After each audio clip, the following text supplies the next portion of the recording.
सौभाग्यशाली गुरुमुखों, श्री स्वरूप धाम गोंडा में शुभ श्री आगमन की आप सभी गुरुमुखों को लाखों लाख बधाई हो। बोलो जयकारा बोल मेरे श्री गुरु महाराज की जय। सत्संग श्रवण करते हैं। मेरे सतगुरु आप हैं, जग के तारनिहार, शरण गहे को दीजिए चरण कमल का प्यार।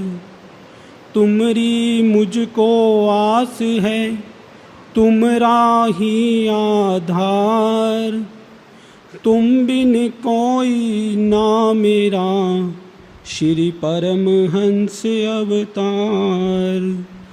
तुम बिन कोई ना मेरा श्री परमहंस अवतार।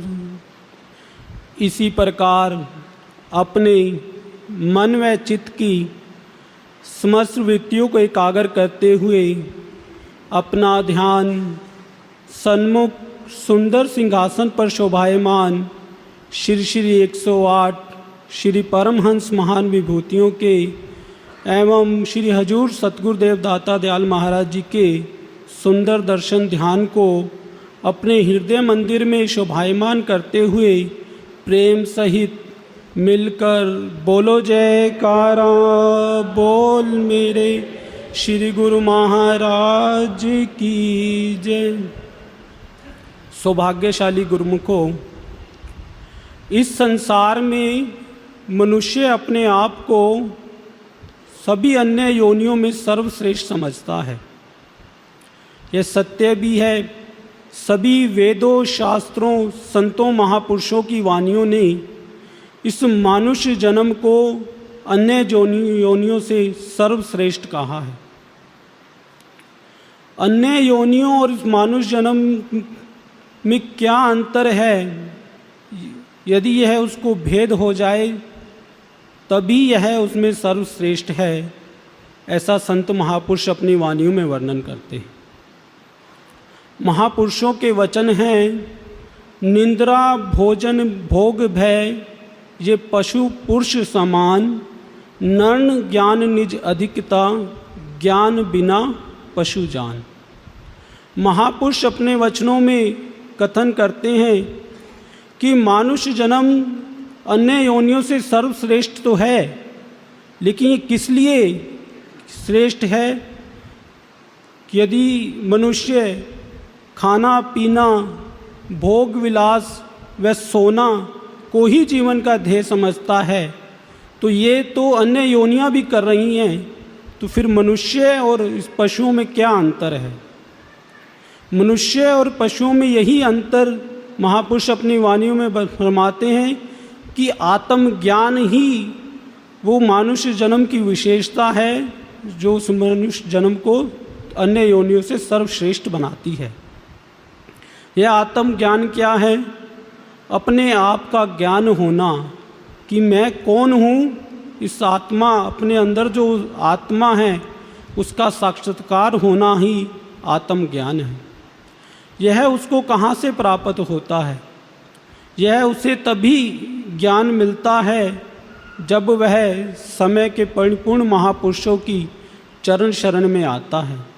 नहीं तो संसार में रहता हुआ मनुष्य मोह माया के अंदर फंसकर अपने जीवन के असली उद्देश्य को तो भूल ही जाता है। वह केवल यही समझता है कि दुनिया के भोग ऐश्वर्य के पदार्थ एकत्र करना, जमीन जायदाद एकत्र करना, परिवार बढ़ाना, वह जमीन जायदाद व प्रॉपर्टी संपत्ति बनाना, यही मेरे जीवन का उद्देश्य है। लेकिन महापुरुष कहते हैं ये सब तो क्षणभंगुर है, कुछ समय बाद अपने आप नष्ट हो जाने वाला है। जब जीव यह शरीर छोड़ जाता है तो यह सब कुछ यहीं रह जाता है। इनमें से कुछ भी जीव के अपने साथ नहीं जाता। जीव के साथ क्या जाता है यह महापुरुष ही हमें बतलाते हैं। इसका ज्ञान केवल और महापुरुष ही हमको प्रदान करते हैं। महापुरुषों की वाणियाँ कथन करती हैं कि बही प्रापत मानुक देहवरिया, गोविंद मिलन की एह तेरी बरिया, अवर काज तेरे किते ना काम, मिल साध संगत भज केवल नाम। गुरुवाणी में महापुरुष अपने वचनों में वर्णन कर रहे हैं कि ये मानुष जन्म जो हमको मिला है केवल और केवल उस परम पिता परमात्मा से एकाकार होने के लिए मिला है। अपनी आत्मा को उस परम पिता परमात्मा से मिलाने के लिए ही मिला है।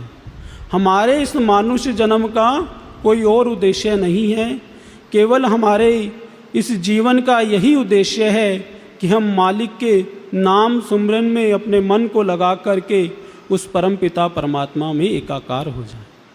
संत दादू दयाल जी महाराज जी भी अपने वचनों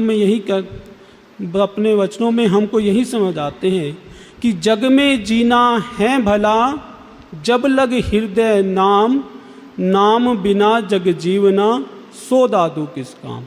कि जग में जीना तभी भला है जब हमारे हृदय में सतगुरु का नाम बसा हो, सतगुरु के नाम में हमारा चित्त लगा हो, तभी हमारा इस जग में जग में रहने का भला है। जग में रहना हमारा पूर्ण है, जग में रहने से हम अपने लक्ष्य को प्राप्त कर सकते हैं। यदि हमारा नाम में मन नहीं लगा तो फिर इस जग में रहने का कोई भी लाभ नहीं है। अन्य योनियों की भांति ही हम अपना जीवन व्यर्थ ही गंवा रहे हैं। तो ये उत्तम जो मानुष्य जन्म हमको मिला है, जो कर्म करने का अधिकार मनुष्य को प्राप्त हुआ है, तो मनुष्य का यही कर्तव्य है कि अपने जीवन का कल्याण करे, अपने जीवन के वास्तविक लक्ष्य को पहचान कर उसको प्राप्त करने के लिए अग्रसर हो। तो यह कब हो सकता है? जब वह महापुरुषों के वचनों को मनन करता है, संतों की महापुरुषों की चरण शरण में आता है, साध संगत प्राप्त होती है।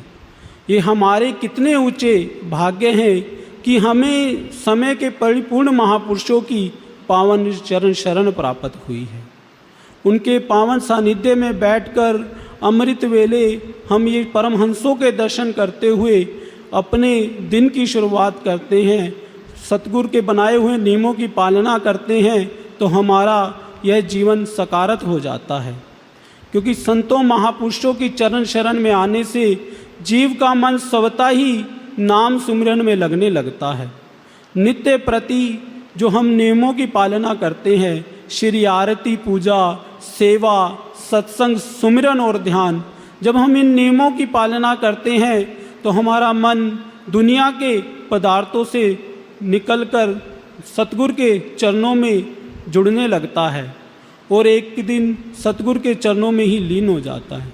तो हमारा यही उद्देश्य है जो हमारे श्री सतगुरुदेव महाराज जी नित्य प्रति अपने वचनों में, सभी महात्मा जन भी नित्य प्रति अपने सत्संग में हमको यही प्रेरणा देते हैं कि प्रत्येक गुरुमुख इन पांचों नियम जो श्री सतगुरुदेव महाराज जी ने हमारे कल्याण के लिए हमें प्रदान किए हैं और 2 घंटे भजन अभ्यास, इसको दृढ़ता से पालन करते हुए अपने जीवन का कल्याण करे और अपने जीवन के वास्तविक लक्ष्य को पहचाने और उस पर चलकर उसका मनन करते हुए अपने जीवन को धन्य बनाए और श्री सतगुरुदेव महाराज की प्रसन्नता का भी पात्र बने। बोलो जयकारा बोल मेरे श्री गुरु महाराज।